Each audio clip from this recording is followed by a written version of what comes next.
Buenos días. Hola, buenos días.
Ok, vamos a iniciar.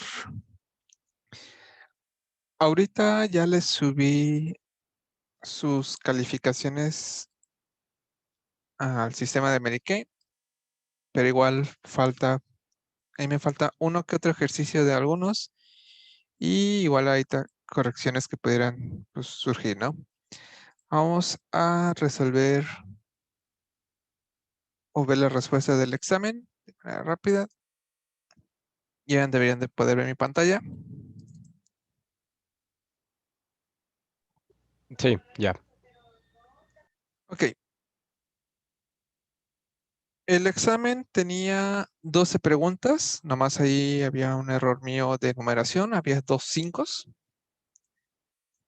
siempre dejo una pregunta como extra, es decir, si sacan hasta, en este caso que son 12, 11 buenas, se considera que es pues 10, o sea, hay una que siempre les regalo, les doy oportunidad de que se equivoquen en una, sin que les afecte, pero en este caso fueron 2 los que perdoné, porque la pregunta 3 nadie la pudo contestar totalmente correcta, absolutamente nadie, entonces esa la anulé y ahorita vamos a ver por qué qué fue lo que les fallaron. Algunos encontraron algunos que otros errores. Creo que entre todos hubieran podido resolverlo, pero por separado nadie lo pudo contestar bien. Incluso algunos crearon su propia versión desde cero, pero aún así tenía detalles que no lo resolvía del todo. ¿Ok? Pero bueno, vamos una por una.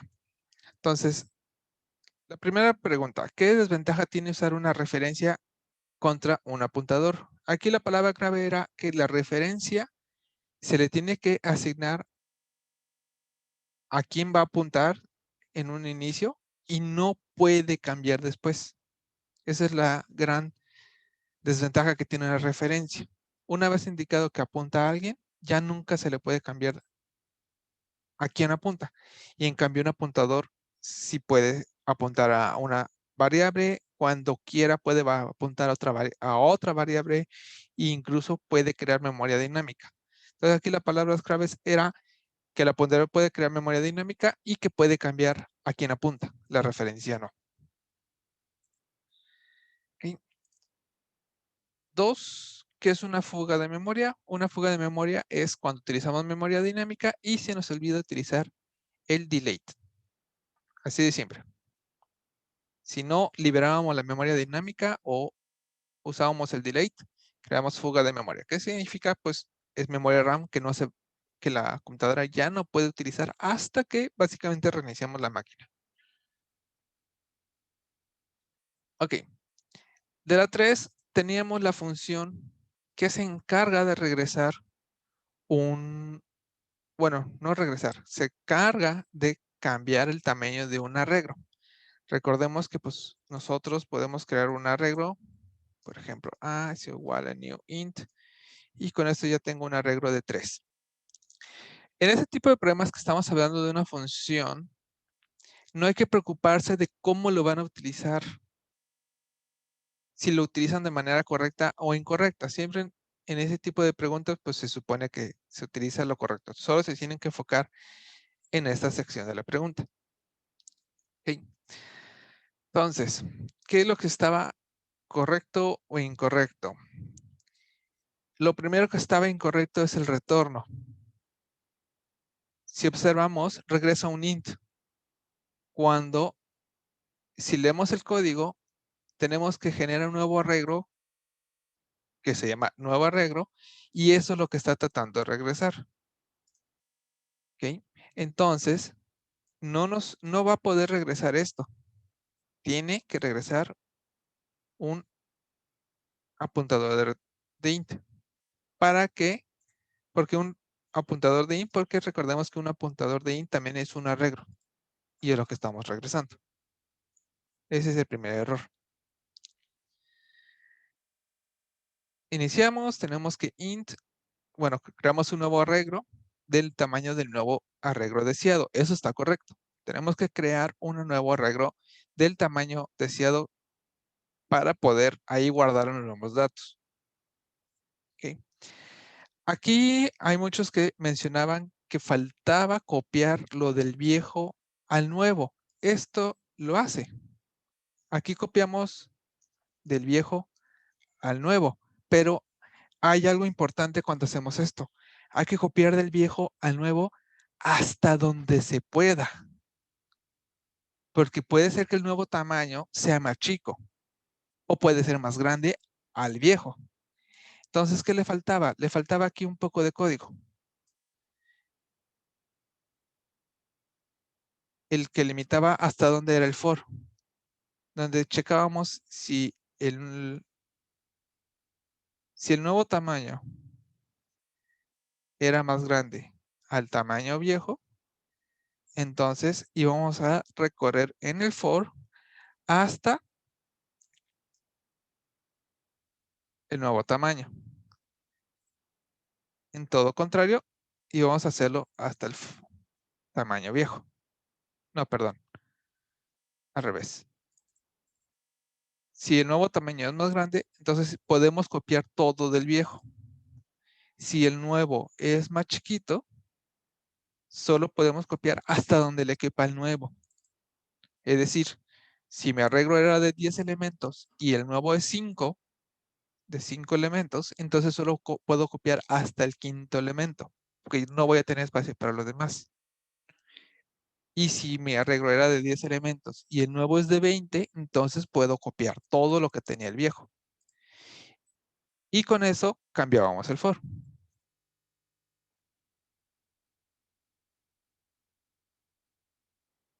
Solo era actualizar que iba a hacerlo hasta, y esto quedaba igual. Entonces, esto es lo que cambiaba realmente dentro del for. Pero dependiendo de lo que ponían acá. Ese fue el único error que nadie observó. Sí, tenemos que copiar del viejo al nuevo, pero también se le agrega que hasta donde se pueda, hasta donde tenga capacidad del nuevo. ¿Ok? El siguiente y último error era, tenemos el delete, pero el delete es con delete de arreglo. Porque nuestro arreglo era un arreglo, valga la redundancia. Entonces teníamos que decirle que liberara el arreglo. Y esos eran los 3 errores que se encuentran. Y esta, todos la sacaron canos, algunos todavía la sacaron mal. Pero bueno, del siguiente código, donde tenemos que se declara un arreglo del tamaño de 3 y lo lleno de números aleatorios del 1 al 100, ¿cómo debería de liberarlo? Como es un new arreglo, entonces hay que llamar delete arreglo.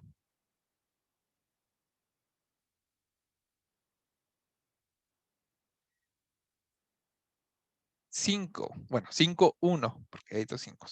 Porque hay que llamar a delete a, aún podemos utilizar la variable a. Si aquí vemos, pues tenemos que declarar una variable a que inicia en 20, luego lo borro, luego hago que c es igual a 20 y digo que a apunta donde se encuentra c. Podemos porque cuando llamamos el delete, borramos a donde apunta o al valor que está igualando, pues. Pero la variable a, que es un apuntador, queda intacta. Entonces, ese no se borra. El que se borra es a donde apunta. Igual se puede utilizar la palabra de que pues solo indica a dónde apunta, que ya no se va a utilizar en memoria RAM, pero sin embargo la variable, aquí lo importante es que la variable a, que el delay no borra la variable a.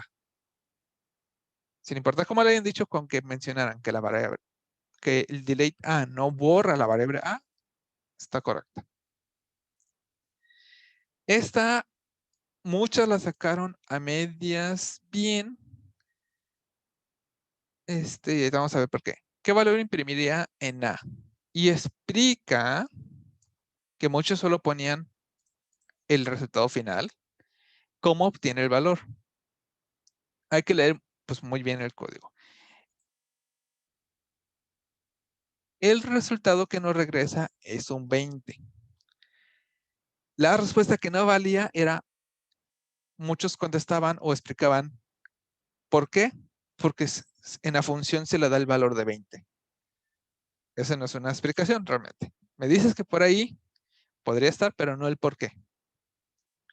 La palabra clave aquí era, o la trampa, es que en esta parte del código declaramos que B es una referencia de A, es decir, todo lo que le pase a B va a modificar a A también. Y aquí, al momento de llamar la función, lo que regresa a la función lo guarda a B. Entonces, acá en nuestro código tenemos que C es igual a 20. Ay, perdón. Me confundí de 20. Acá. Tenemos que A lo igual a 20. Y después lo regresa. Entonces, este 20 lo atrapa B. Y como B es una referencia a, termina modificando A. Entonces, ¿qué esperaban la respuesta? Pues que la función regresa un valor, regresa el 20, o regresa A. Algunos mencionaban que regresaba el A con valor de 20, y lo obtenía B. Y como es B, es una referencia de A, afectaba A.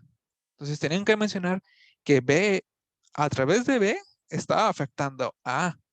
Muchos nomás ponían una función porque la función da un 20 o solo 20. Entonces, sí, ese tipo de respuesta no vale. Tenían que mencionar que era a través de B, básicamente.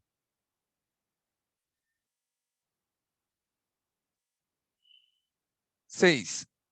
Esa todas la sacaron bien. En las clases, creo que es las funciones que se llaman igual que la clase y cuando son llamadas por el código.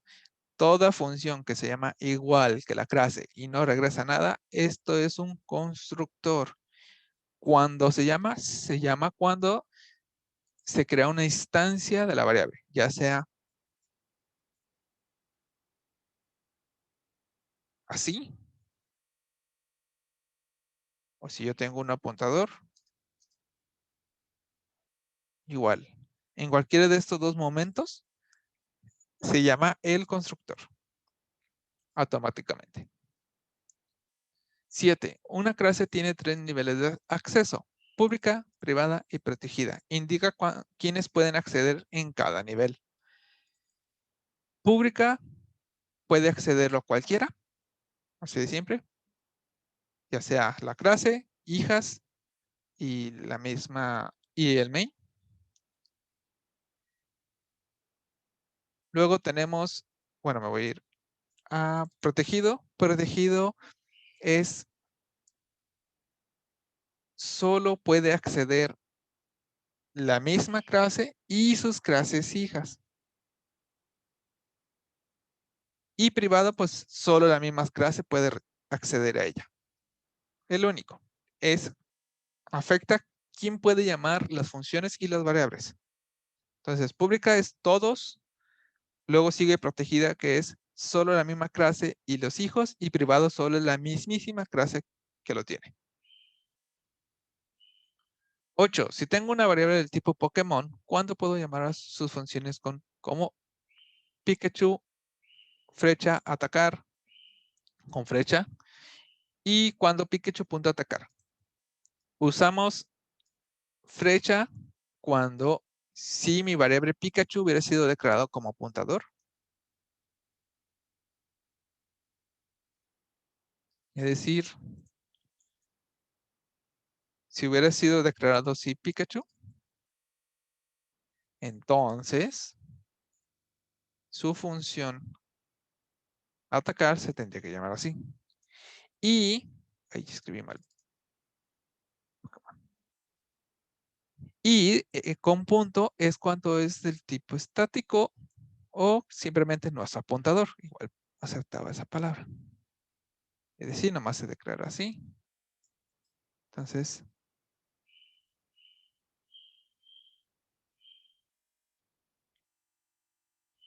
es atacar. Entonces, flecha es con apuntadores, punto es cuando no es apuntador. 9. En una clase, ¿qué significa que una función tenga la palabra virtual? Virtual significa que es una clase abstracta, que también significa que sus variables, las clases hijas que hereden de él pueden indicar o sobreescribir lo que va a hacer la función mover. Y también, pues, estamos hablando de polimorfismo. El que las clases hijas sobrescriban una función es polimorfismo. Entonces, mencionando una de estas tres partes, estaban en lo correcto. Mejor si me llama las 3. 10. Del siguiente código, ¿cuándo se ejecuta el destructor de Pokémon? Recordemos que las clases pueden tener destructores. No estamos indicando cómo se eliminan en nada, solo cuándo se llama el destructor. Recordemos que un destructor es la función que se llama igual que la misma clase, pero tiene la tilde al inicio, que si nos vamos al mapa de caracteres, es este. Cuando tiene este símbolo, la tilde, antes del constructor, significa que es el destructor y se llama cuando la clase ya no se necesita. Cuando ya no se necesita, en este caso se llamaría en la letra D, porque estamos haciendo un delete. Ahora, si yo tuviera una variable, por ejemplo, ahí donde está el A, lo cambio y solo lo hago normal, el resultado, este se llamaría acá cuando se te sale el programa. Cuando se sale el programa, libera todas las variables que fueron declaradas adentro de mi función. En este caso, si yo hubiera declarado acá arriba sin apuntador, entonces aquí cambiaba la respuesta y hubiera sido en este momento. O al final o al salir del programa, cualquiera de esas opciones. Pero en este caso es un apuntado, entonces el resultado es acá, en el delete. Cuando llamo delete, se ejecuta el destructor. Y eso también lo sacaron, creo que todos bien. En los archivos .h, ¿para qué sirve escribir el pragma once? El pragma once hace que el .h, al momento de compilar, solo se incluye una vez en el código. Evitamos que eso se escriba. Es como poner un if ndef, include, para cuando varios archivos agregan ese .h, solo se ha agregado una vez. Aquí la palabra clave es que solo se agrega una vez en el código. Y ese es al momento de compilar. ¿Alguna duda con las respuestas? Yo tengo duda con la 3, maestro. Ajá. Yo también tengo duda con la 10. A ver, primero vamos con las 3. Sí. ¿Por qué no la sacamos bien? Digo, es que yo, por ejemplo, hice una función que sí cambia el tamaño de la regla y puse varias notas explicando por qué. A ti te faltó esto. Y Es también que en lo segundo, bueno, un arreglo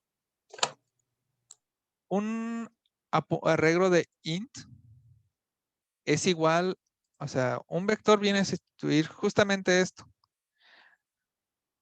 Cuando tú trabajas con un vector, con la clase vector, es justamente arreglos dinámicos y como tú dices, se encarga de resolver problemas que pues humanamente se nos podrían pasar. Pero aun cuando tu cambio, tu for lo hacías sobre 6. No checabas hasta dónde se podría haber copiado. adentro del for puse un if y si el tamaño, el nuevo tamaño era mayor al tamaño anterior, entonces copiaba todos los elementos. Y si ya era más grande, lo llenaba de nulos. En nulos. Órales. O si puse eso, solo que lo puse adentro del for. A ver, a lo mejor viendo muchos códigos rápidos luego se me van. Por aquí tengo tu examen.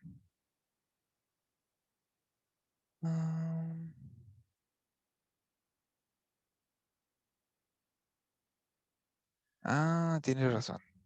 Y 6. Entonces fuese el único que sacó bien. Ok. Aunque ahí igual hay que tener un poco de cuidado porque realmente pues estás poniendo datos. Aunque pues igual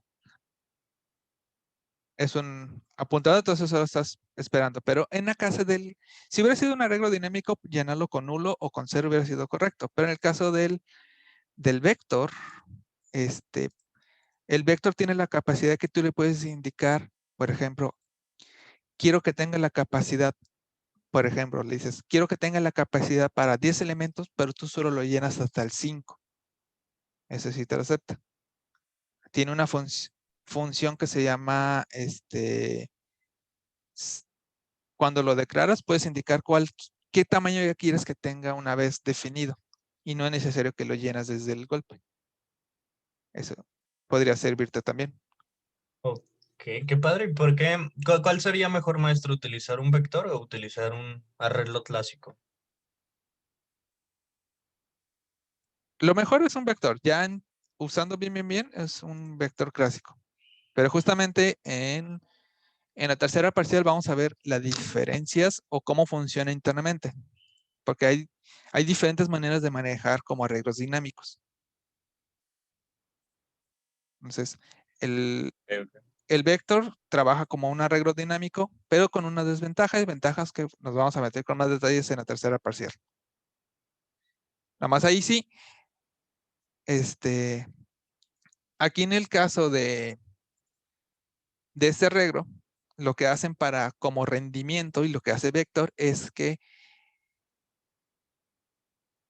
tiene un tamaño, por ejemplo, si tú le metes 10 elementos, internamente no tiene 10 elementos. Está preparado mejor para almacenar hasta 20, por ejemplo. ¿Por qué? Porque así si le agrega más elementos ya tiene el espacio y no tiene que redimensionar. Entonces tiene una función que le puedes decir, cuando creas, quiero que ya estés preparado para este tamaño. Y ya solo metes hasta donde quepa. Entonces no es necesario el if que metiste. Ok, ok. Se hubiera podido nomás hacer un push y ya lo chido de vector es que pues si no caben automáticamente creces y si cabe. De hecho, también ahí es como no tiene tanto sentido haberlo resuelto con un vector porque vector internamente ya hace eso. Cuando detecta que quieres meter más elementos de lo que te caben, automáticamente hace esto dentro de él. O sea, cambia de tamaño a uno más grande para seguir metiendo los elementos que tú quieres. Entonces tenías como una clase que ya hace lo que hacía adentro de, como un poco de redundante, pues. Porque un vector ya hace esto. Esa es la ventaja. Tú nomás dices agregar 5. Ya no me cabe. No. Automáticamente crece de tamaño y sigue metiendo datos. Pero igual, esta, pues, a nadie se la conté. Cuando todos fallan, es que hubo ahí algo que no se explicó bien. Profesor, Ujú. si está bien escrito límite, o sea, no va con D. ¿En dónde? Para, bueno, usted dice que también hay que preparar nuestra función para, ya sea que crezca o se haga chiquito. En este caso, no, lo único que pregunto es escritura. Usted le puso límite for. O sea, Ajá. no lo puso en inglés, ¿verdad? O sea, en realidad se puede llamar como quiera. Sí. Ok. Ahí, bueno, eso es un buen punto. Yo aquí meto un poco en Spanglish. Me gusta que la variable como que trate de explicarse por sí misma. Por eso la llamé límite for, para decir literal. Es una variable que limita el for. Pero ya ¿cómo le llaman? En producción, generalmente en una empresa, algo que es buen recomendado es que la empresa determine una nomenclatura, porque hay muchas nomenclaturas, muchísimas. No hay realmente una correcta, incorrecta. Algunos a lo mejor son más útiles para leer, pero hay muchas nomenclaturas. Entonces, lo mejor es que pues tú te definas. A mí me gusta, voy a hacer estas reglas y voy a definir mis variables, así voy a definir los, los parámetros, bla, bla, bla, bla, bla. Y tratar de como conservarlo, ¿no? Como si todo va a ser en español, todo en español. Si va a ser en inglés, todo en inglés. Porque luego una ventaja del español es que como todas las palabras reservadas están en inglés, pues en español, ¿no? Por ejemplo. Pero eso ya es más que tú te agarras como una nomenclatura propia y trates como siempre conservarla en todos los tuyos por igual, porque igual, aún entre todas las empresas hay un variedad de mundo, porque hay que están el de camello, que, bueno, se me olvida el nombre, el más famoso es el de camello, que es Camel case. pero está, por ejemplo, que le anteponen guiones bajos.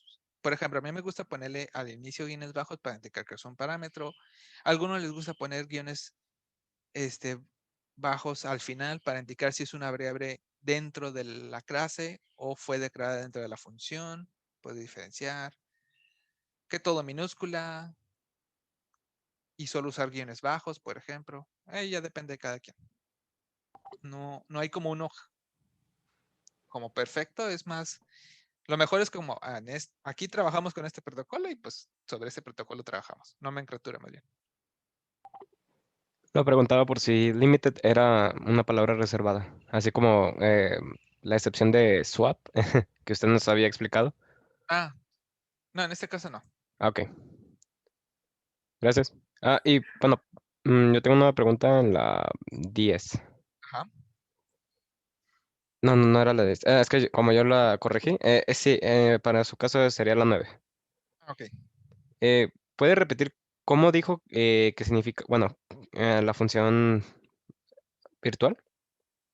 Ok. La clase enemiga, cuando tú ves una clase que tiene funciones virtuales, estás hablando que la clase es una clase abstracta. Con abstracta es que tiene funciones que no indican qué hacen. Es decir, en el CPP no vas a encontrar qué hace mover o solo está puesta para que tenga así como enemigo, mover y no hace nada. Por un decir. Si es que te lo encontraras en el CPP. Porque también tienes, sí es en diferentes formas, pero básicamente no hace nada. O sea, si tú buscas por mar y tierra y ves que la función no hace nada, significa, y tiene la palabra virtual, es una clase abstracta. ¿Ok? Maestro, Voy. También significa que las clases hijas pueden sobreescribir o indicar qué harán la función en ellas. Y con eso estás hablando de que estás usando polimorfismo. Son las tres cosas que está sucediendo con la palabra virtual. Estás indicando que es una clase abstracta. Cuando ves palabra virtual, significa que las clases hijas pueden indicar qué es lo que va a hacer esa función, sobreescribir, o sea, que hagan una acción diferente. Y al momento de estar cambiando qué hace una función padre, estás usando polimorfismo. Son las tres cosas. Ya, me queda claro. Gracias, profe. ¿Alguna otra duda en una de las preguntas? Profe, podemos, o sea, nos va a mandar nuestro examen o algo así. Sí. Ok. Ujú, gracias. Ahorita les voy a decir más o menos quiénes fallaron de manera rápida. Nada más les voy a decir los números. Ok. A ver. De Aldo Y falló. dice Bueno, perdón, dice que con 10 ya tenías 10, ¿no? O sea, con 10 correctas. exactamente. Ok. Ok. Ahora, ¿en qué se equivocaron? En todos voy a omitir la 3. Porque todos, bueno, excepto Martín, ahí está bien, pero pues hace redundancia. Pero voy a quitar la 3. Aldo en la 5 nomás no fue. Sí decía que estaba bien, pero no explicaba cómo llegabas al 20. En la 7 invertiste el significado de privado y protegido. Y la 9. Ángel, la 5 y la 10. Axel, la 2, la 5, la 6, la 7 y la 10. Edson, solo la 6. Pero ¿por qué no explicas? Héctor Muñoz tuvo todo. Nerdito. Quitando la 3, pues. Leonardo Cervantes, igual, solo la 3 le falló. Leonardo Medellín le falló la 11. A Mario Alcala le falló la 6. no explicando por qué. Santiago, quitando la 3, tuvo todo bien. Sebastián, también quitando la 3, tuvo todo bien. Y Vera Gerardo, también quitando la 3, tuvo todo bien.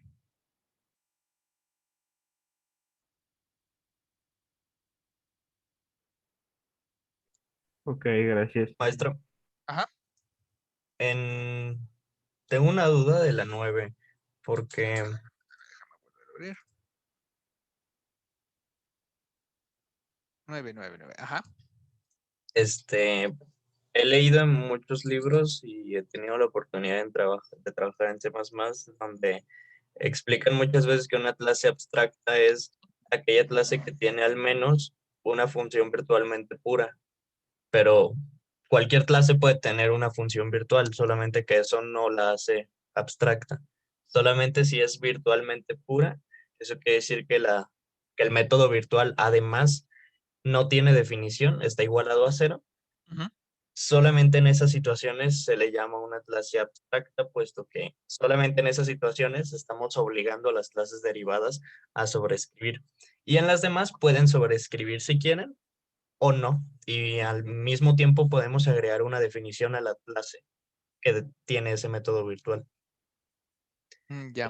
Yo tengo ahí la pequeña confusión porque yo tenía pensado que una clase abstracta solamente es cuando es virtualmente pura, pero una clase normal puede tener métodos virtuales, por ejemplo. Ujú. En metiéndolos en definiciones más concretas, sí. O sea, yo solo estoy hablando como abstracta, pero sí, o sea, está el abstracto puro, que es cuando de plano sí estás indicando que no hace nada, nada, nada, nada. Porque encuentras que eso surgió un poquito más después. Entonces, antes pues solo ponías que la clase no hacía nada, así literal. Enemigo, punto, punto, mover, igual, y no hacía nada. Ya después sí se implementó que se le puede hacer abstracta pura. Entonces, sí, una clase es pura, abstracta es cuando realmente no hace nada. Sí puede, o sea, ya como un poquito más moderno, porque igual estás hablando como de hace 30 años, ya se le agregó que se le puede hacer de plano que le igualas a 0.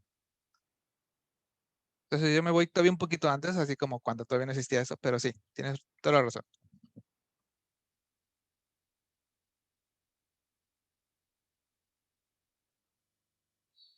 Que de hecho en algunas clases, bueno, en unos lenguajes, luego le llaman, están las clases, las interface, que igual son como abstractas, que obligan a que las clases hijas hereden de ella. Bueno, tienen que definir todas las funciones.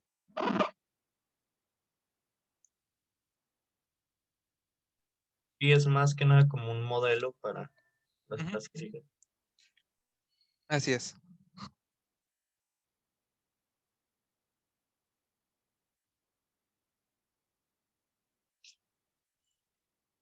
Ok, ahora nos vamos al teórico. Teórico eran 2 preguntas, el primero solo valía 1 punto y el segundo valía 4 de los 5 que valía esta parte. Ok, ahora, el primero realmente no había mucho estar bien y estar mal, era nomás que empezaran a imaginarse si llegaran a Nintendo y le dijeran, tú te vas a encargar de crear la clase padre de un personaje de Smash. Con este caso nos referíamos a que solo tuvieran que definir qué variables van a tener y qué funciones tendría. No era necesario poner que iba a ser cada función, solo qué variables y funciones tendrían. Es decir, como si solo escribieran lo del H y nada más. Entonces, dejen sacar. Uy. Oh, no me deja abrir. Vamos a poner. Ahí está. Quería abrir esto.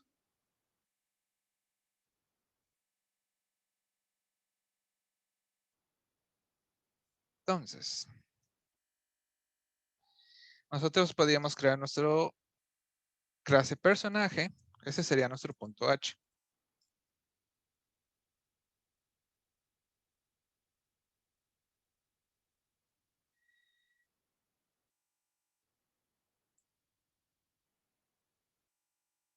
Ok. Solo tenemos que hacer el punto H. Algunos empezaron a crear como, en vez de ser funciones, estaban empezando, pusieron varias como clases que parecían funciones más, como la clase de saltar, la clase de atacar. No sé por qué se fueron a hacer clases y además no creo que sería muy práctico crear una clase por cada acción. Solo hacer el punto H y poner lo que necesitábamos. Ok. ¿Qué cosas? Si nos fijamos en Smash, hay algo pues básico que ocupa pues un nombre. Algo lo más característico del Smash, que es el porcentaje de daño. Pongo ñ porque no es recomendable usar ñes. Luego algunos compiladores me regañan. Este podría haber sido un int, porque en los primeros Smash era un int. Ya en el último ya es un flotante. Ya están los daños con decimales. Pero igual tiene porcentaje. Ese creo que si pensaban en el Smash, debe haberse les ocurrido porque es como lo más turístico de Smash ante otros juegos de pelea. No hay vida, hay porcentaje de daño. Tenemos también la cantidad de vidas que tiene. Igual podría servirnos. Luego algo, a lo mejor no a muchos se les ocurría, pero cuando estás en la selección de personajes se le puede agregar un handicap para indicar, pues, si quieren hacer que pues, el bueno pegue menos duro y los que son más malos con un estornudo pueden matar a alguien, se le puede agregar handicap.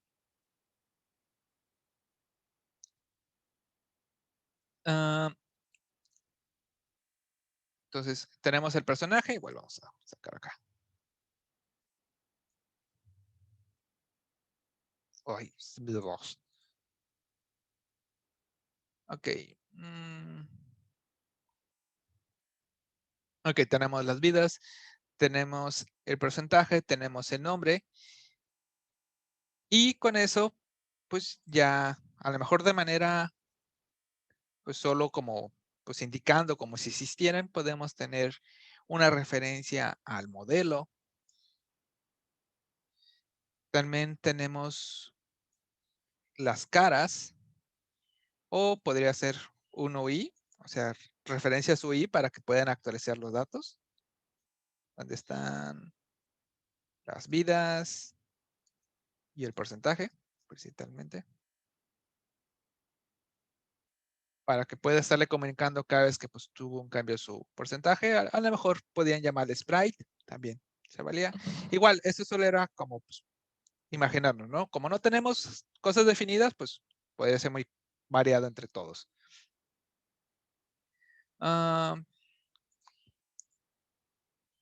Teníamos el estado. El estado pues puede ser idle, puede estar caminando, corriendo, en el aire. También puede estar el estuneado, el dormido, muriendo, porque están las animaciones de cuando van hacia la pantalla o se van hacia atrás de la pantalla como estrella. Entonces, podría ser un estado. O bajo un Smash, por ejemplo.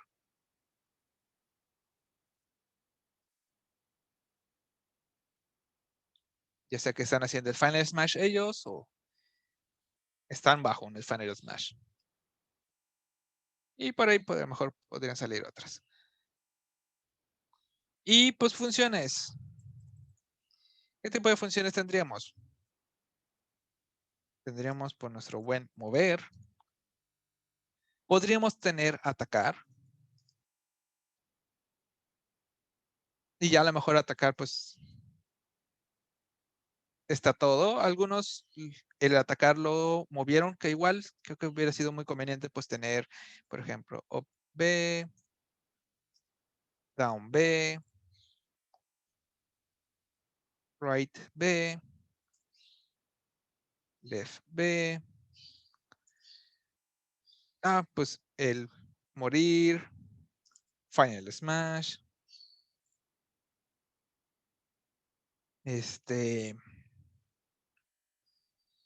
saltar, Los especiales. las Ya los burlas, puso, son los sub B, ajá, ya están. Los smashes. down, como quieren llamarlo, aquí lo voy a llamar los dos. Está el smash, si han jugado el último, pues hay dos, está el final smash y está el smash. Bueno, como un final smash. Y luego sí, entonces lo vamos a llamar mini final smash y luego tenemos los smash up. Y bueno, podríamos llamarlo solo smash, que son los golpes cargados. O podríamos separarlo, ¿no? Smash up, smash down, smash right. Ya me fui el Spanglish sin creer.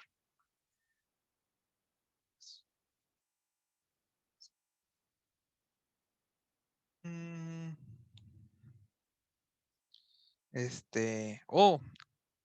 algo que también se me ocurre, podría tener un apuntador a un ítem, al ítem que está en ese momento utilizando, por ejemplo, que tenga agarrado.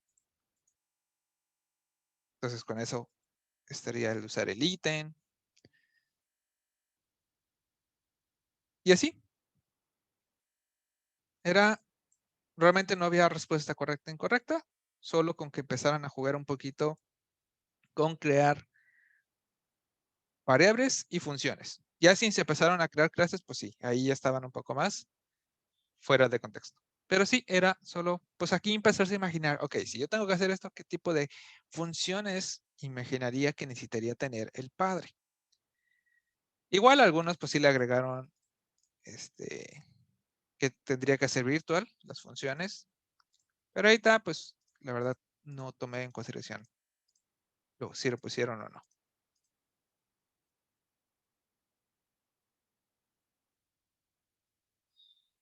¿Podría tenerlo o no podría tenerlo? Pero eso es un tipo de cosas que, pues, si yo tuviera que programar, se me ocurren que podría necesitar la clase padre. Igual, pues, es imposible atinarle a la primera. Pueden surgir ideas cuando vas trabajando, como de agregar o quitar. O hasta cambiar cómo funciona. Pero a eso me refería en la primera pregunta. Crear una clase base, solo pensando variables y funciones.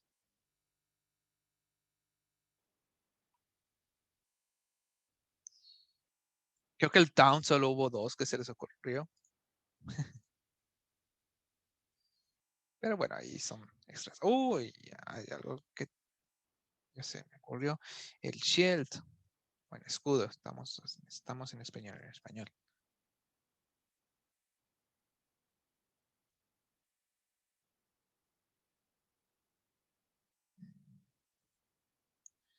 ¿Qué porcentaje? Pues del escudo nos queda, por ejemplo.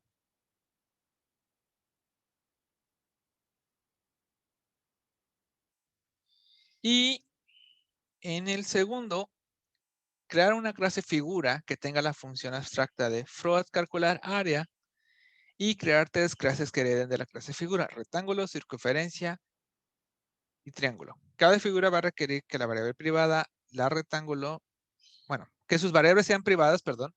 La rectángulo requiere la variable largo y ancho, su referencia pues requeriría solo el radio, y el triángulo la altura y el ancho. Para, pues, en todos casos, calcular su área. Para cada variable interna, crear sus funciones setters y getters. En el main, crear el arreglo de 5 figuras. Aquí la palabra clave era 5 figuras, que ahora sí ya todos sí crearon un arreglo de 5 figuras, no un arreglo de 5 ints. Y solicitar al usuario que desea que agregar en cada paso, pedir los datos que necesita por cada figura, porque cada figura tenía diferentes datos. Y después de haber llenado las 5 figuras, imprimir sus datos y su área. Este ejercicio básicamente era una réplica del que ya habíamos hecho como tarea. Déjenme ver si todavía lo tengo.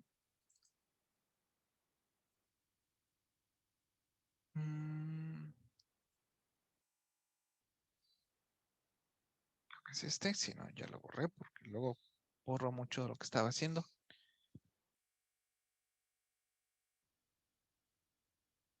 Así.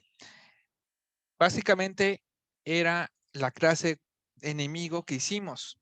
Era exactamente lo mismo. Solo que aquí, pues al momento de imprimir, imprimíamos, pues que calculábamos el área y lo imprimíamos. Pero el flujo era exactamente el mismo. En la clase padre creamos la función virtual del de imprimir área. En las clases hijas, al heredar, volvíamos a definir la función. En su CPP poníamos cómo calcular el área. En este caso, que se le pedía sus setters y getters. Por ejemplo, pues si yo aquí el Gomba tengo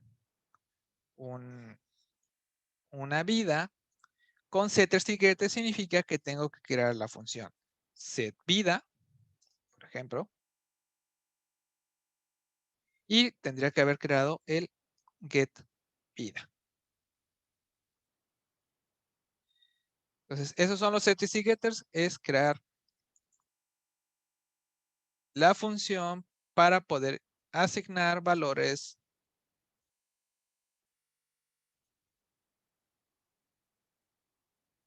y poder obtener. Pensé que sí estaba mal.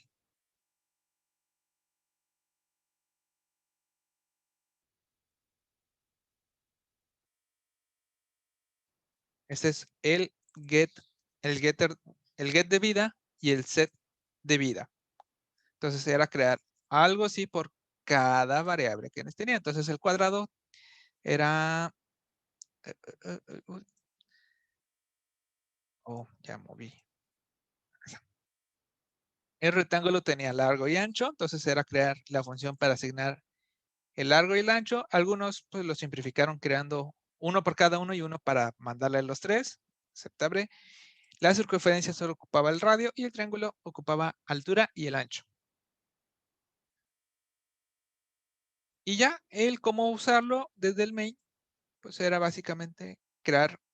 Aquí la palabra clave era crear un arreglo de la clase padre. Y con eso ya podemos igualarlos con un new. Esa la mayoría la sacó bien, de los que alcanzaron a entregarlo.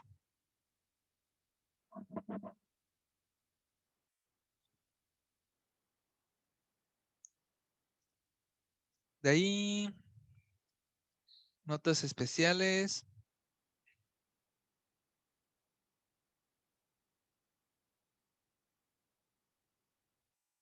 A Ángel le faltó creo que unas variables, pero igual todo lo hizo al momento de pedir los datos. ¿Está bien?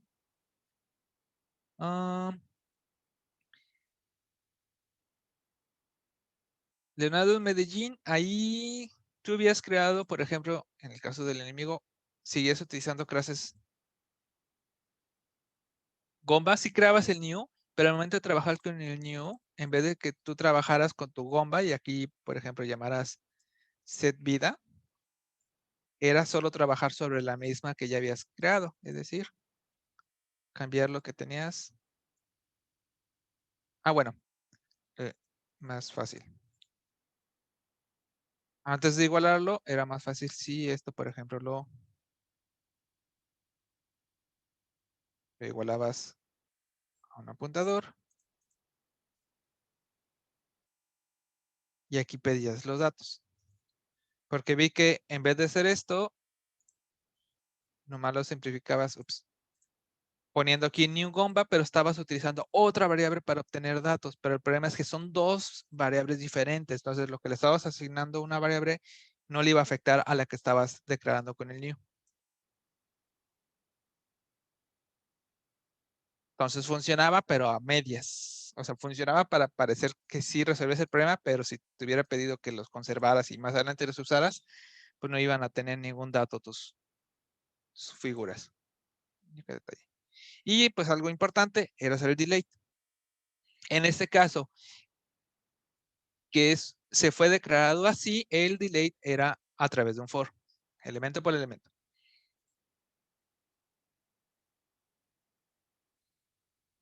Sebastián, pusiste, declarabas las clases en tu H y los volvías a definir en el CPP.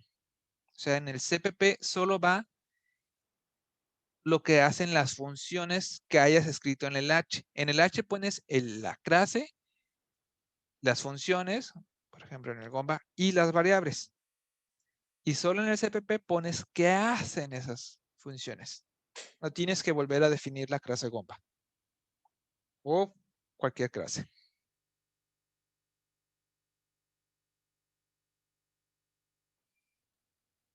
Y también Gerardo tenía por ahí algo en un H, pero no lo noté bien. Nada más puse que sobreindicó algo en el CPP. Y se me fue. Pero de ahí todo lo demás estaban bien. Me brinqué algo en el CPP, dice, profe. ¿Mande?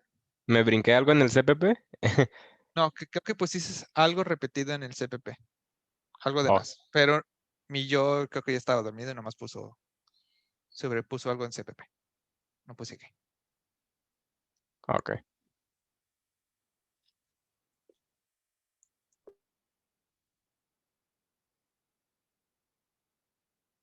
Y ya, entonces, si tenían el ejercicio del enemigo, de los gombas, tortugas y plantas, básicamente tenían en el examen. Era volver a hacer ese ejercicio.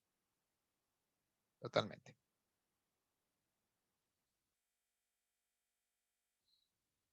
Ok. No.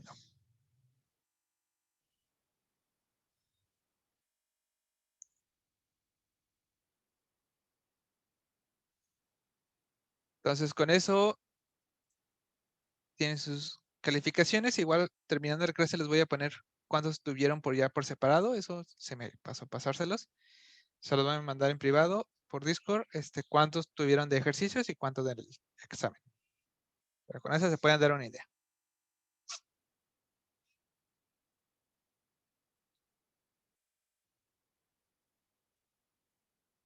Y con eso dejamos las clases y, bueno, las clases como clases de C++, no que la clase, y los apuntadores y referencias. Los vamos a seguir utilizando porque pues, es parte del código, pero ya no como el tema. Vamos a iniciar ya la segunda parcial, el cual en esta parcial es técnicas de resolver problemas. Vamos a ver técnicas que se pueden utilizar para resolver ciertos problemas y vamos a analizar, vamos a hacer problemas que podrían ser de POGRA 1, pero vamos a resolverlos de la manera más eficiente. Es decir, vamos a ver por qué resolverlo de una manera u otra no hubiera sido lo correcto o qué ventajas tiene pues, sobre una, ¿no? Que es muy parecido a lo que sucede luego en algunas entrevistas de trabajo. Te dan problemas sencillos, pero tienen maneras eficientes de resolver. Y ellos lo que esperan es ver cómo los resuelves. Entonces vamos a ver técnicas y a resolver problemas. Aquí es donde sí van a tener que pensarle muy bien. Pero bueno, entonces vamos a iniciar, ya que no tuvimos la clase del lunes, pues vamos a irnos un poquito rápido. Igual los primeros temas son los más sencillos. Entonces, vamos a iniciar con lo que es la complejidad de tiempo y espacio, o también le llaman el Big O. El Big O Notation. ¿Ok?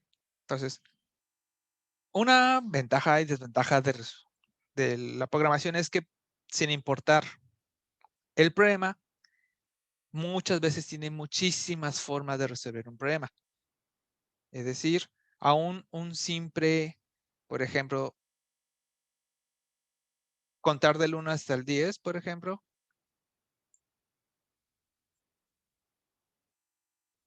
Uy.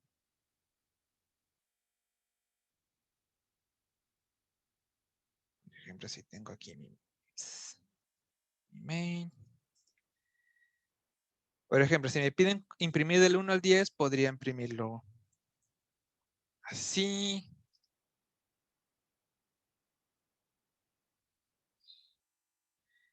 Podría decir, no quiero usar un for, a lo mejor yo quiero usar un while.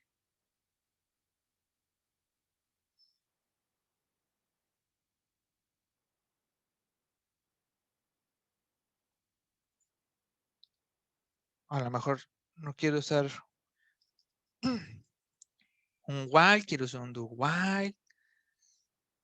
Aún para algo muy sencillo, podríamos encontrarnos con muchas variantes.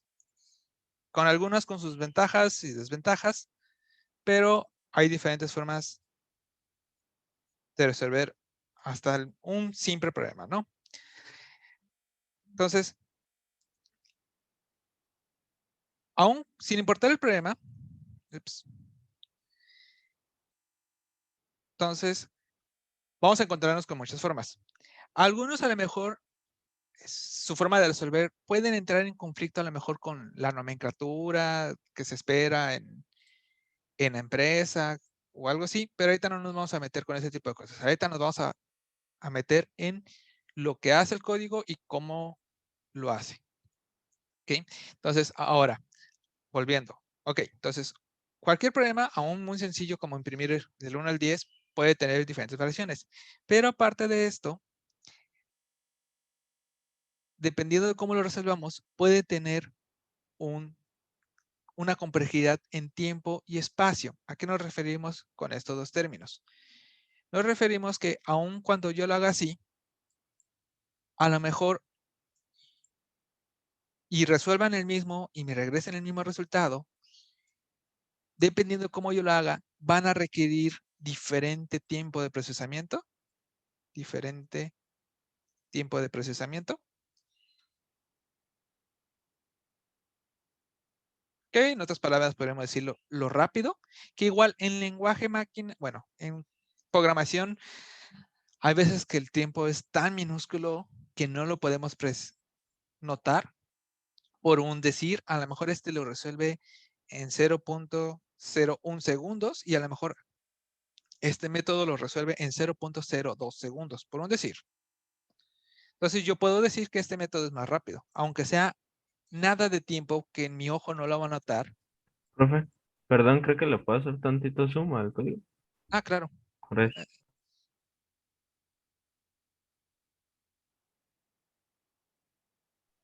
También Ahí está. control más lo hace más grande en Visual. ¿Sí? Oh, gracias. Ese no me lo sabía. Ok, entonces, aunque yo resuelvo el problema por dos maneras, a lo mejor uno le toma una minúscula de tiempo menos que otro. Y podemos decir, que es 0.01 segundo. Pero cuando trabajas con muchos datos, puede ser la diferencia. Aunque muchos datos, por ejemplo, ¿qué pasa si esto fuera una búsqueda de Google? Ya estás trabajando con millones de datos. Entonces, aunque tu técnica dices, pues en una del 1 al 10 la diferencia es minúscula, pero ya cuando trabajas con millones de datos, esto puede ser la diferencia que a lo mejor esto te regresa el resultado en un segundo y ese a lo mejor te lo regresa en 4 segundos. ¿Por qué? Porque aún en valores pequeños la diferencia sea menor, no significa que su tiempo crezca de la misma manera. Es decir, a lo mejor por cada dato no crece casi nada, pero por cada dato crece unas milésimas de segundo. O sea, puede haber algoritmos que a lo mejor son rápidos con pocos datos, pero como va siendo más datos, se va haciendo mucho más lento. O sea, crece más rápido su lentitud. Y a otros, sin importar cuántos datos tenga, a lo mejor no crece. Por ejemplo, solo en mi do while, la parte que hace el do while, sí aumenta el tiempo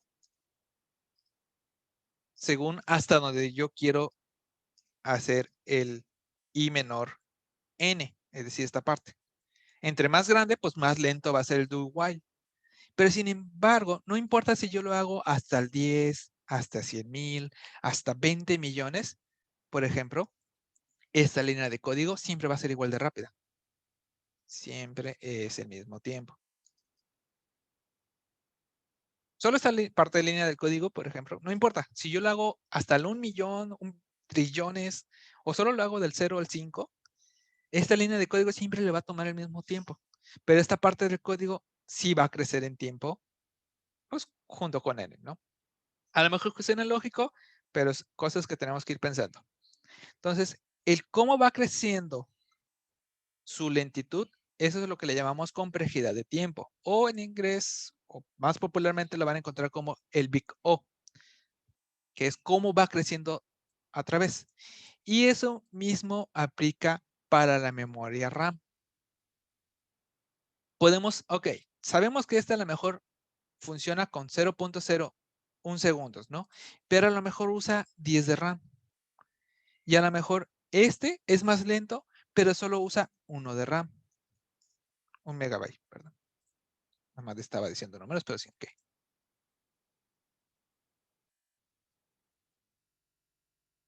Entonces, aquí podemos decir, pues este es más eficiente en velocidad, pero en memoria RAM va creciendo muchísimo.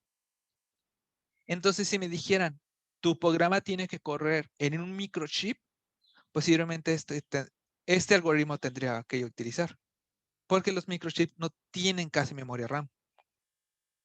Entonces, no me importa que sea más lento, porque si el de arriba lo hace en un salto bien rápido, pero como ocupa tanto RAM, no va a poder ejecutarse en un microchip. No va a tener el RAM para poder funcionar. Pero sin embargo, si otro algoritmo es más lento, pero le gana en RAM, y en este caso, pues estoy diciendo que necesita correr en el microchip, pues me va a convenir mejor este. Entonces, eso de qué tanto crece, de que si a lo mejor con 1,000,000 de datos, este apenas usa 5 de RAM y este a lo mejor ya utiliza 1 giga, pues es como no inventes, mejor este. Porque va a ocupar muchísima RAM para procesar muchos datos, por no decir. Entonces, esto es lo que le llamamos complejidad del espacio, del space. Con espacio nos referimos al espacio de la memoria RAM. Entonces, casi el más importante es el de velocidad, pero sí habrá situaciones en que nos vamos a enfocar, también nos vamos a enfocar un poco en la memoria RAM. Vamos a encontrarnos con algoritmos que digamos, es que es más lento, pero no usa casi RAM. Yo tengo una duda, profe. Ujú. ¿Y cómo sabemos? O sea, ¿hay alguna herramienta que te diga cómo estás usando esta RAM o algo así? En Visual Studio sí, es muy sencillo. De hecho, déjame abrir literal cualquier programa. Por ejemplo, el de sobrecarga. Ahorita no estamos haciendo nada del wow, pero si esto yo lo ejecuto,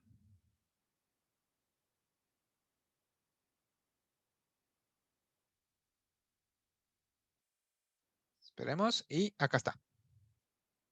Ok, no lo había visto así. Tiene la herramienta de diagnóstico. Si no lo ven, creo que por acá está.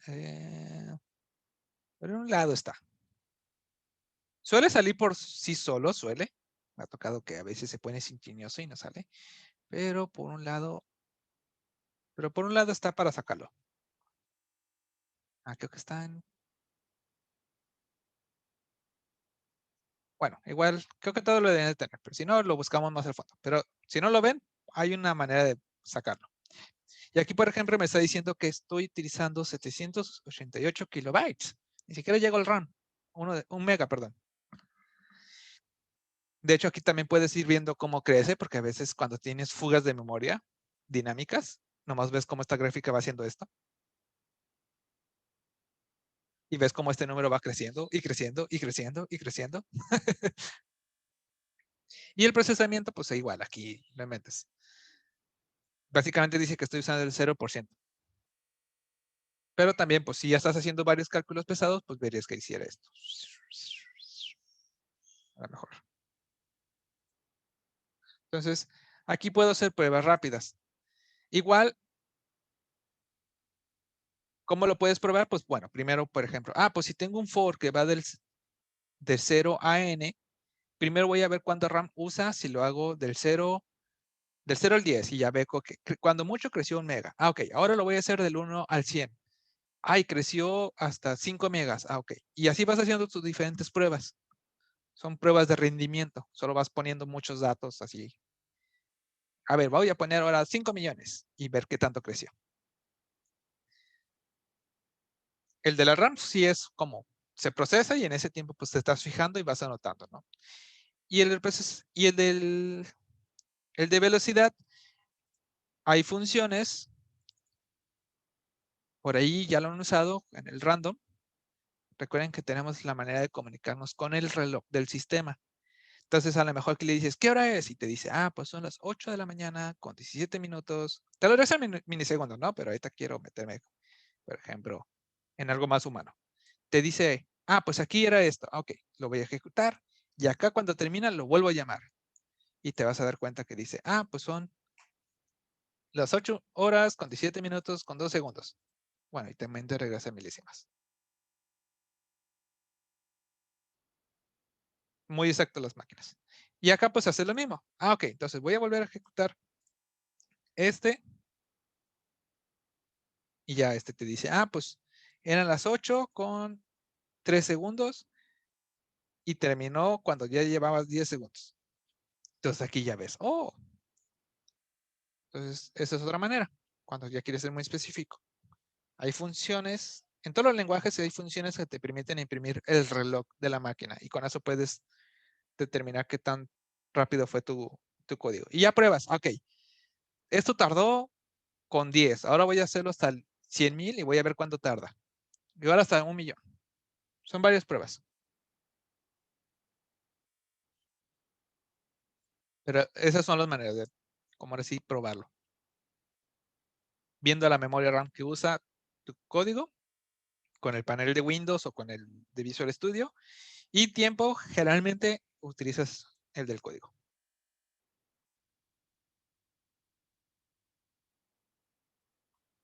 ¿Okay? Entonces, complejidad de tiempo, ¿qué tanto qué tan lento es nuestro código? Y espacio, ¿qué tanta RAM va usando? Y con eso nos vamos con algunas anotaciones. Entonces, cuando hablamos de complejidad de Big O, vamos a encontrarnos con esos términos. O2 a la n, o n al cuadrado, o n log n, o n, o logaritmo de n, y 1. Donde n representa la cantidad de datos. Es decir, puede ser, ¿con cuántos datos voy a trabajar? Si con 100 datos, con 100,000 datos, con 1,000,000 de datos. Entonces, dependiendo cómo vamos haciendo las pruebas, vamos a poder, si los graficáramos, veríamos que tienden a comportarse de alguna manera. Y entonces podemos decir qué complejidad tiene. Ahora, algunos básicos, por ejemplo, o n al cuadrado. Si yo tengo un arreglo de 10 elementos y hago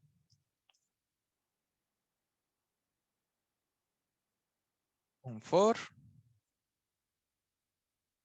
con otro for adentro.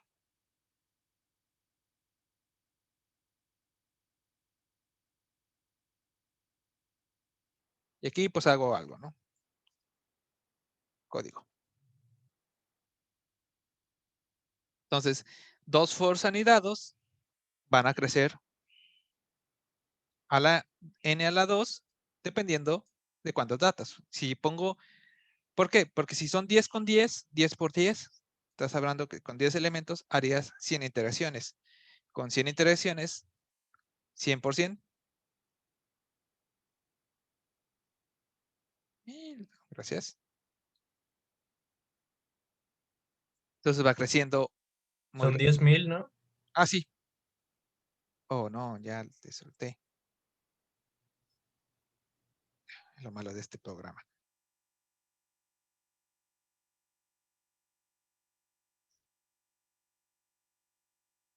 Entonces va creciendo muy rápidamente. Por ejemplo, de O1. O1, pues básicamente es donde declaras variables. Un O1 es cuando declaras, por ejemplo, que dices, pues tengo int es igual, perdón, int a es igual a 5. No importa si y abajo, pues no importa que esté un for. Esto, sin importar cuántos datos vaya a trabajar, siempre lo va a hacer igual de rápido. Entonces, esta sección es un O1, por ejemplo. Y vamos a ver algunas técnicas que nos van a permitir llegar a esto.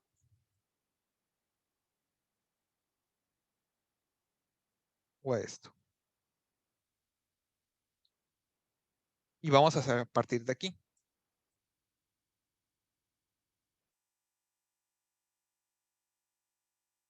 No siempre, o sea, no es como que se pueda siempre convertir a esto, pero sí vamos a ver técnicas que nos ayuden a bajar su nivel de complejidad.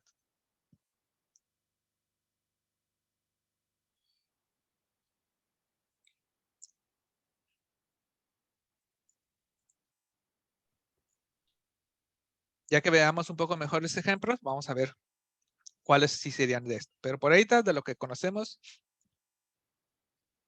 Y un ON, pues básicamente sería un for de una sola iteración.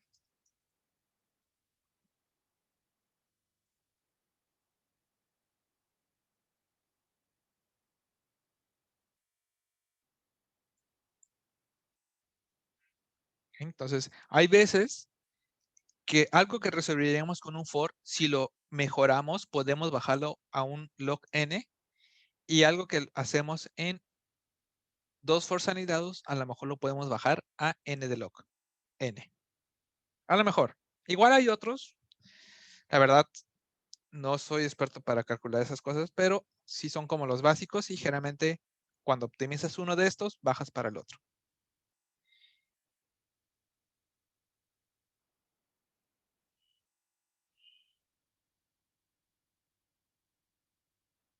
¿Okay? Ahora, ¿han visto ordenamientos? Llegaron a ver.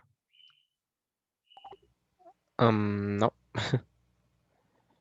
¿No? Ok, bueno, ahorita vamos a ver el bubble short. Entonces, hay varias técnicas de ordenamiento. Ahorita vamos a ver el bubble short, que es el más como sencillo de facilitarnos. Pero, así como hay diferentes técnicas de ordenamiento, cada uno tiene, perdón, todos los algoritmos se miden en 3. Se mide en promedio. ¿Por qué? Porque, por ejemplo, yo puedo tener diferentes técnicas de ordenamiento, pero dependiendo de la técnica, pueden tener diferentes casos. En promedio, o sea, casi siempre en casos normales sucede esto. Tenemos el mejor de los casos y el peor de los casos. En el caso de los ordenamientos, ¿cuándo podría ser el mejor de los casos? Por ejemplo, cuando el arreglo que te piden arreglar ya viene ordenado. Entonces, algunos algoritmos sí detectan, bueno, no detectan por cómo funcionan. Si ya viene ordenado, son muy rápidos, porque no tienen mucho que hacer. Casi nomás dan un repasón parece que todo está bien y adelante.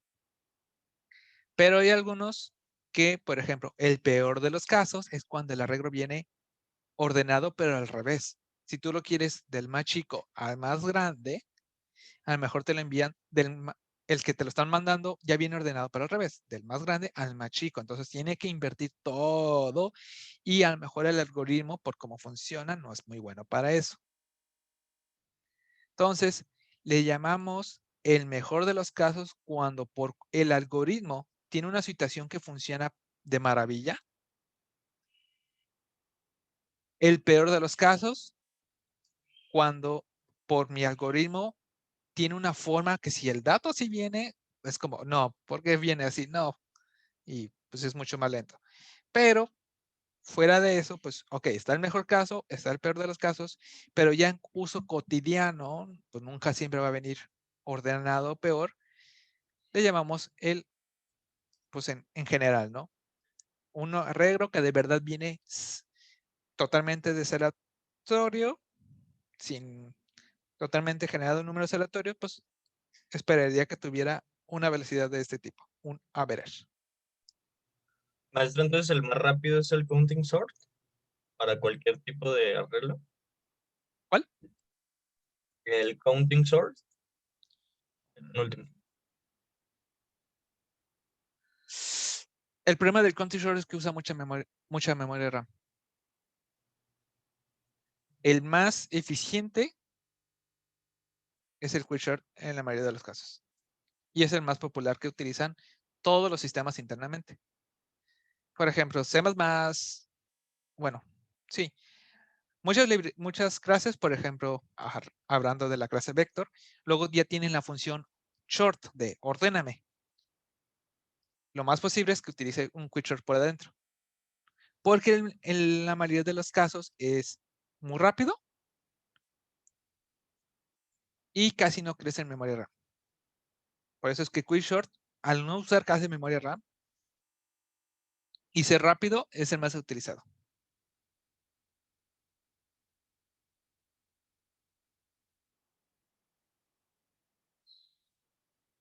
Y el counting short es muy rápido, pero usa mucha memoria RAM. Entonces, como en general, quicksort es como el por el que todos usan. Entonces, ahorita vamos a ver un ejemplo de tomar tiempos. Vamos a hacer el bubble short, que es el más sencillo de implementar. Pero vamos a estar viendo un poquito cómo funciona el quick y el mesh también. Entonces, vamos a abrir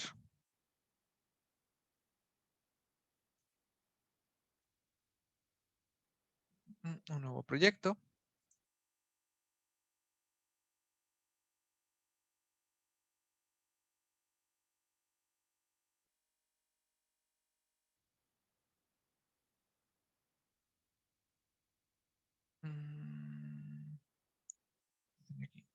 Es que está acá.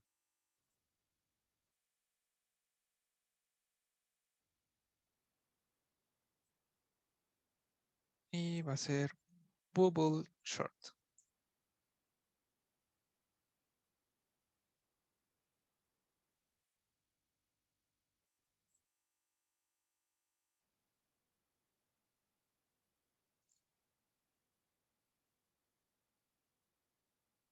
Ok, me espero tantito que se les abra.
Ok, primero vamos a hacer una prueba rápida de cómo medir el tiempo.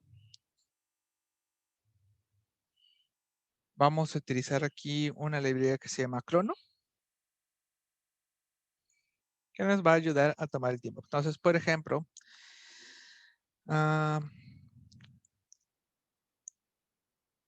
vamos a crear un... Ay, ¿de qué tipo es? Bueno, ahorita vamos a ver.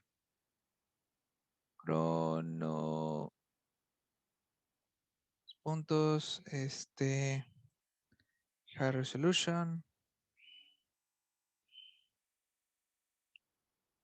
Ok. ¿Qué tipo regresa?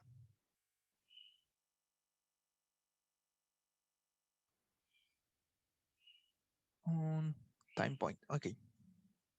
Bueno, vamos a poner acá para no tener que escribir tanto. Using namespace,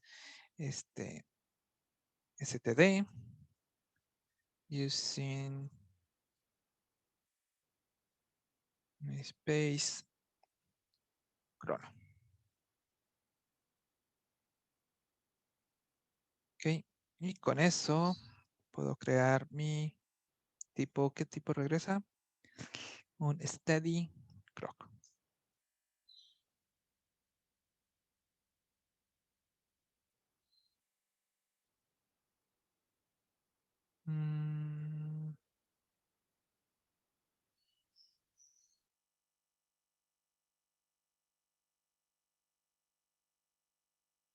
Time point, perfecto.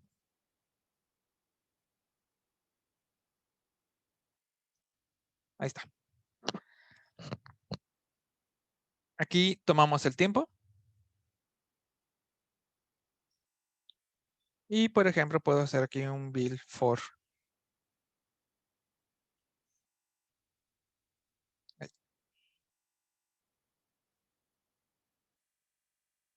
Y por ejemplo, este lo voy a hacer hasta el 100. Posiblemente no sea suficiente. Voy a crear una variable que sea de suma y vamos a sumar.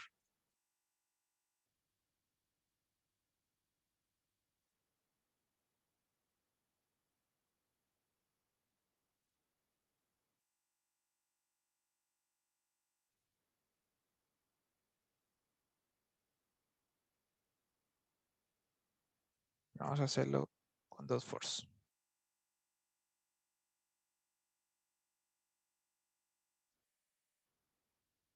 Solo para jugar un poquito. Y vamos a tomar cuánto tiempo ha tomado desde que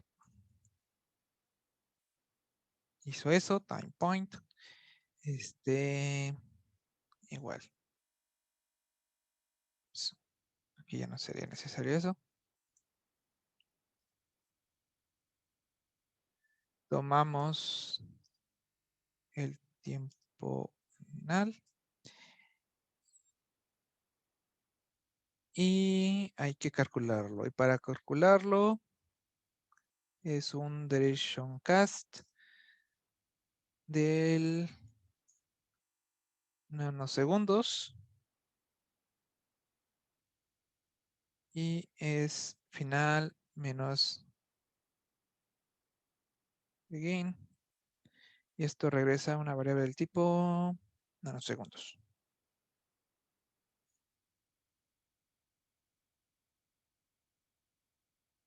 Bueno, vamos a ponerle.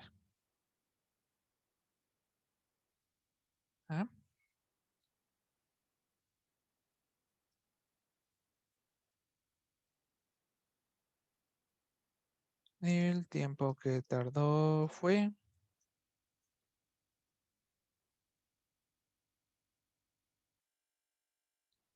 Creo que duración es una palabra reservada. Vamos a cambiarlo a duración. Profe, ¿para qué utiliza namespace Crono? ¿Namespace qué? El namespace Crono.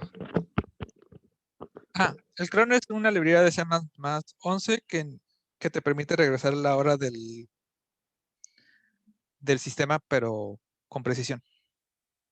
O sea, nos va a dar un número. O sea, nos va a dar la hora, pero nos lo va a dar en milisegundos. Pero no Entonces, estoy seguro si Cout vaya a imprimir el tipo de dato nanoseconds. exactamente lo que estoy viendo, que me está regañando eso. Entonces vamos a tener que usar nuestro buen enemigo de C++, printf. ¿Nanoseconds no tiene una función o un método para transformarse a cadena de texto? Mm, Vamos a buscar. Déjame abro al buen Sangogre.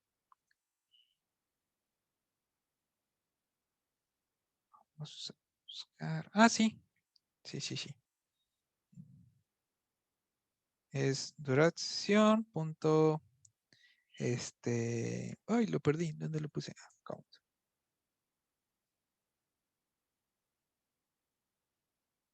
Ahí está. Entonces ejecuto. Y ahí tengo en cuántos milésimas de segundo se tardó. Entonces, por ejemplo. Ay, calculadora, no. Entonces, por ejemplo. Dos for anidados que solo suman más uno a una variable. Le tomó 24 100 milésimas de nanosegundos. Pero, si ahora esto lo aumento, por ejemplo, a como 100,000, que ya 100,000 por 100,000 ya es un número más grande, porque estamos haciendo dos anidados. Igual el tiempo, nadie le va a salir igual. Pero, entonces, para que hagan las anotaciones de ustedes mismos, ¿cómo les fue? Entonces, ahora observen este numerote. ¡Ay! No lo cerré. Otra vez.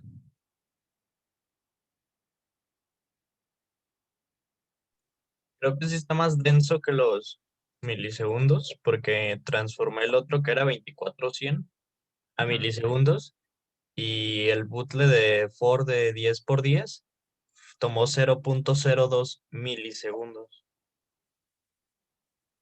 Sí, esto está en unos segundos. O sea, es muchísimo tiempo. Se ve muy exagerado esto.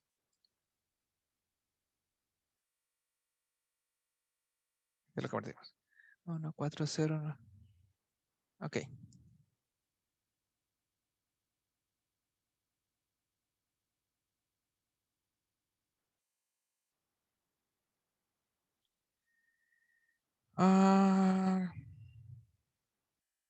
Creo que sí aguanta.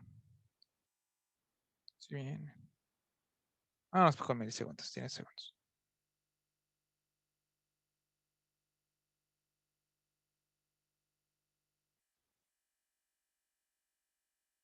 Oh, lo hice primero con el largo. Bueno.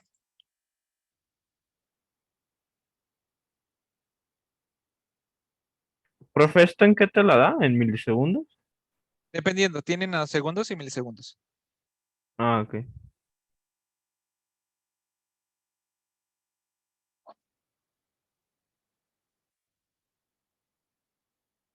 Ahí. Y ahora vamos a hacerlo con 100.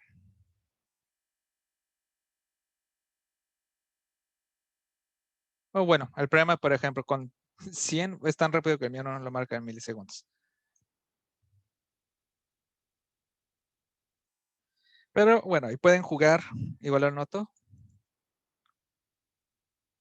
Puede ser milliseconds o nanoseconds. A mí no me lo está ejecutando, no sé si tengo un error o ¿Qué te dice? nada. Me inicia el programa y se queda en blanco. Es que todavía está procesando. Mientras no te Profe, y parezca depende literalmente de la nada. Ajá. No, perdón. Continúe. Mientras no te parezca, porque si te fijas, cuando tú ejecutas un programa, sin importar qué tú pongas, cuando termina de verdad, te regresa esto, algo así visual. Entonces, Sí, mientras no te salga esto, significa que sigue procesando. aunque sea, lo que se me hace raro es que pues que no lo esté procesando. Ya como que lleva mucho rato. Pues es que 100,000 por 100,000 no es un número cualquiera, ¿eh? Ah, no, no me está procesando el de 100. O sea, solo tienes, estamos haciendo 10 billones de comparaciones. Ah, sí, pero digo, ahorita tengo el límite en 100 Ajá. y ni ese. A ver, comparte pantalla para ver. Ok.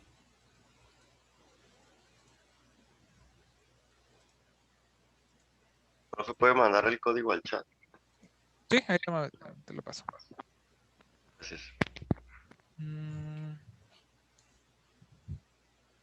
Ah, tienes. Tu problema es tu for de la línea 14. Pusiste 1 en vez de i, Ah, mientras no, que no, 1 no. sea menor al límite. Entonces está en un ciclo infinito. Arriba puedes detenerlo. Ajá. Ahí está. Ok, gracias. De nada. A ver, igual se los paso. Bueno, profe, también depende de la computadora qué tan rápido se ejecute. Sí, depende mucho de la computadora. Ok. Principalmente el de 100,000.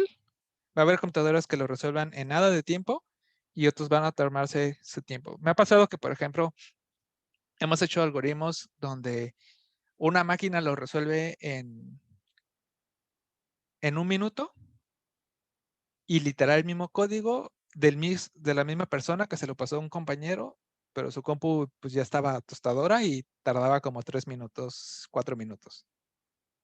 Entonces sí depende totalmente de la máquina. Por eso es que hagan sus propias anotaciones de la diferencia y vean cómo creció. Ahí está el código. En Discord se los puse para que no se pierda aún después de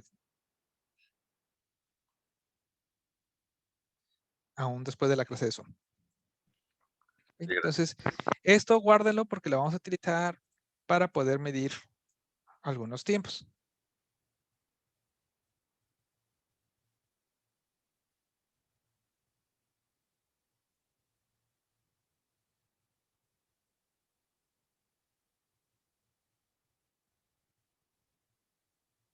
Ok. Ahora, antes de que termine la clase, les voy a explicar cómo funciona el bubble.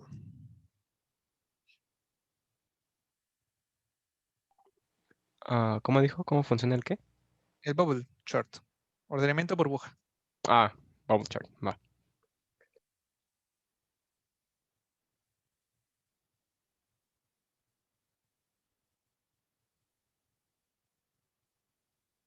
Vamos a hacerlo con 6 elementos.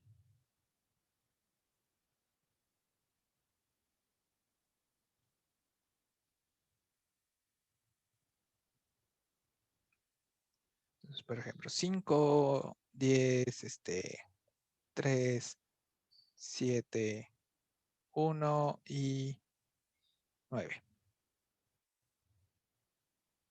Voy a ocupar una flechita. Flechita me refiero a ponedor.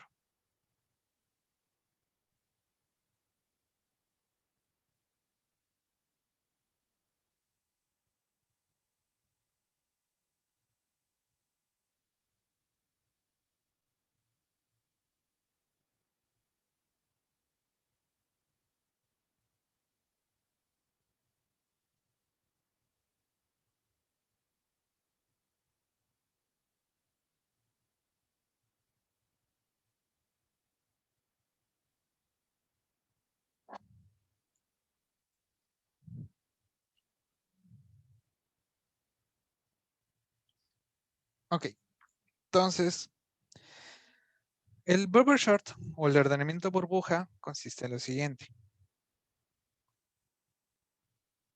Nosotros vamos a ir a recorrer elemento con elemento y siempre vamos a estar comparando un elemento con el de la derecha. Si ese elemento es más grande, perdón, es más chiquito, es decir, si el de acá, el de la izquierda, es más grande que el elemento de la derecha, vamos a intercambiarlos entre ellos dos. Y vamos a hacer varios pases hasta asegurarnos que haya quedado resuelto. Vamos a verlo gráficamente. Entonces, ahí está voy a hacer iteraciones, inicio en el 5 y voy a comparar con el siguiente elemento que está a su derecha. Entonces, 5 es más grande que 10, no. Entonces, no hago nada. Ahora voy a avanzar. Ah, bueno, creo que nomás ocupo una flecha. Este lo podemos matar. Venga. Ok. ¿El 10 es más grande que el 3? Sí. Ah, entonces voy a hacer un swap entre ellos. Un swap pues implica que primero copio el 10 en una variable externa, un auxiliar, solemos llamarla. El 10 va a copiar lo que tiene el 3, es decir, pues pasaríamos teniendo el 3 acá. Y el 10, bueno, esta posición copia lo que tiene acá, el auxiliar. Entonces, en otras palabras, solo intercambié de lugar el 3 y el 10. ¿Ok? Es un will swap. Entonces, luego avanzo. 10 es más grande que el 7. Sí. Ah, entonces voy a hacer un swap entre ellos.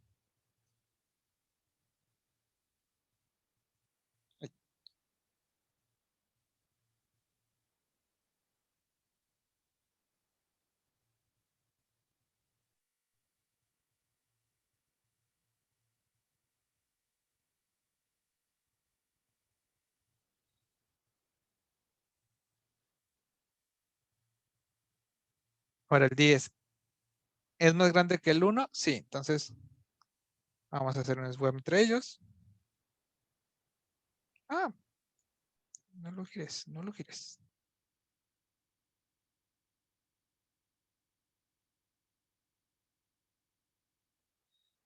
Avanzamos. 10 es más grande que 9. Sí. Entonces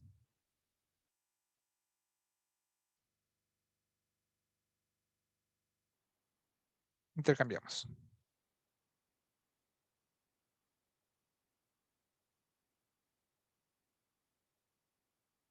Oh.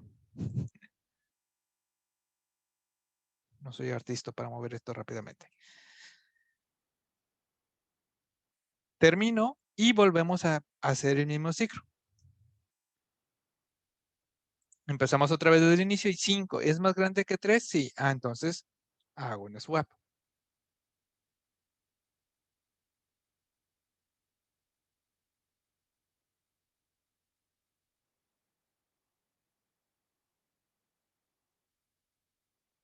Y así sucesivamente. El 5 es más grande que el 7. No. Entonces así lo dejo. Avanzamos. El 7 es más grande que el 1. Sí, entonces hago swap entre ellos.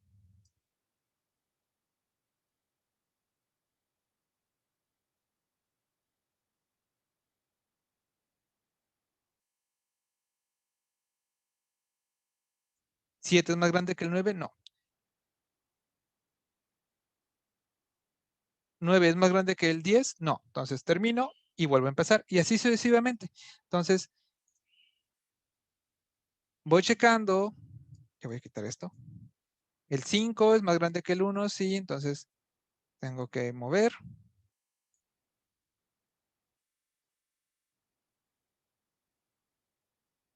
Se hacen un swap entre ellos. Oh, me salió muy grande el corte.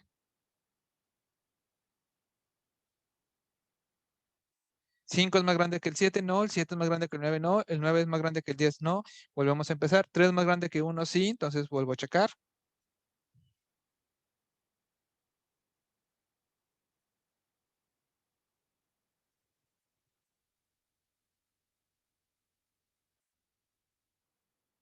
¿3 es más grande que 5? No. 5 es más grande que 7, no. 7 es más grande que 9, no. 9 es más grande que 10, no. Entonces hago otra pasada. 1 es más grande que 3, no. 3 es más grande que 5, no. 5 es más grande que 7, no. 7 es más grande que 9, no. 9 es más grande que 10, no. Entonces, como ya hice un recorrido y no hubo ningún cambio en este recorrido, ya está ordenado. Entonces, en promedio, esto le tomaría 2 fors anidados completos.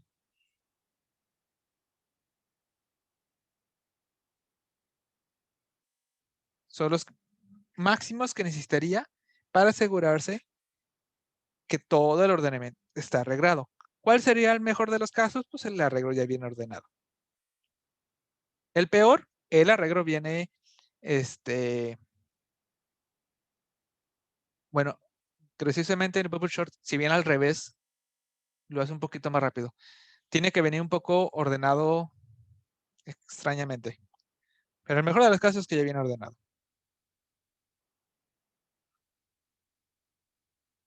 Entonces, si se fijan, son 2 fors anidados. Entonces, ¿qué van a hacer de tarea?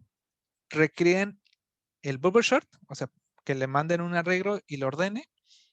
Igual, no, aquí no tengo problemas. Intenten hacerlo ustedes mismos. Si no, pueden basarse en una solución de internet. Igual, si tienen duda, me pueden decir. Y ya que tengan el bubble short, tómenle el tiempo de ordenar un arreglo de 5. Luego intentan ordenarlo un arreglo de 100 elementos y luego uno de 100 elementos. Igual para probar pueden llenarlo de manera aleatoria. No lo van a llenar los 100,000 números. Llenen el arreglo antes. ¿Sí? Entonces, igual se los pongo en el Discord. Entonces, ¿qué queda de tarea?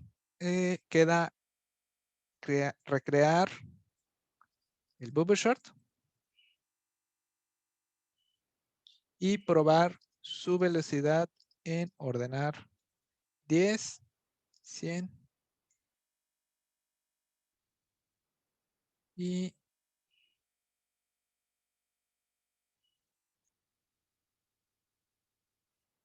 100,000.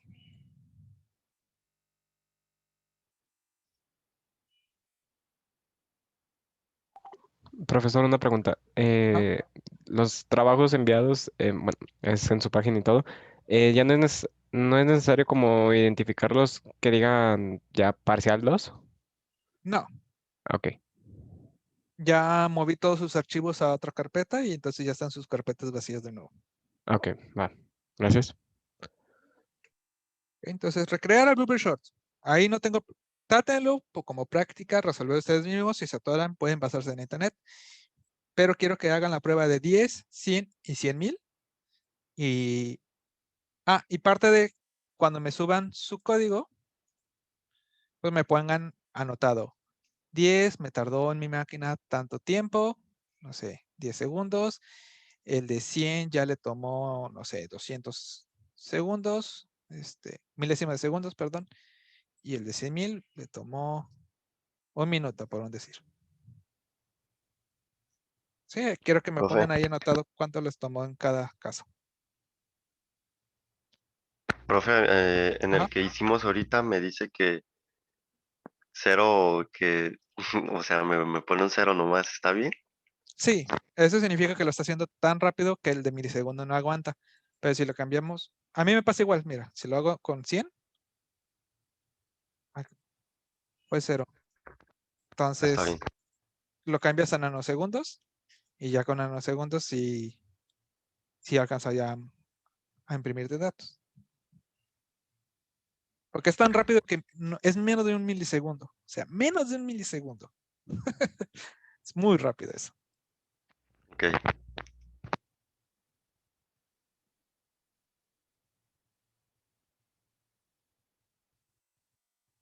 Y me faltó. Y sacar porcentajes del 100 y 100,000 respecto al de 10.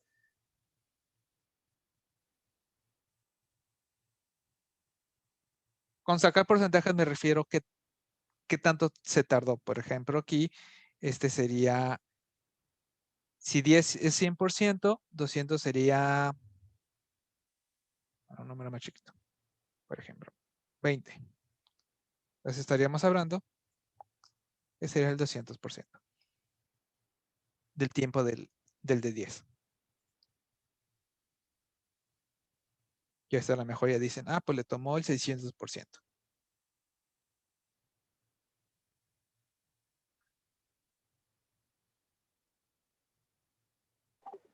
Con lo que nos enseñó de el tiempo o Ajá, con sí, que... utiliza.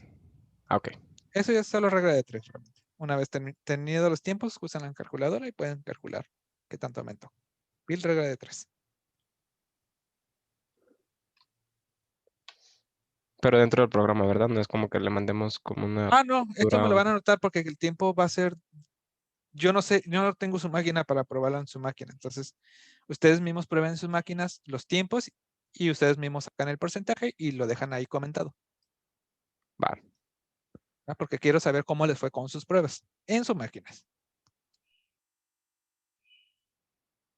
¿Va? Entonces, vamos a dejarlos aquí. Sería todo por hoy. Que tengan bonito fin de semana, básicamente. Y nos vemos el lunes.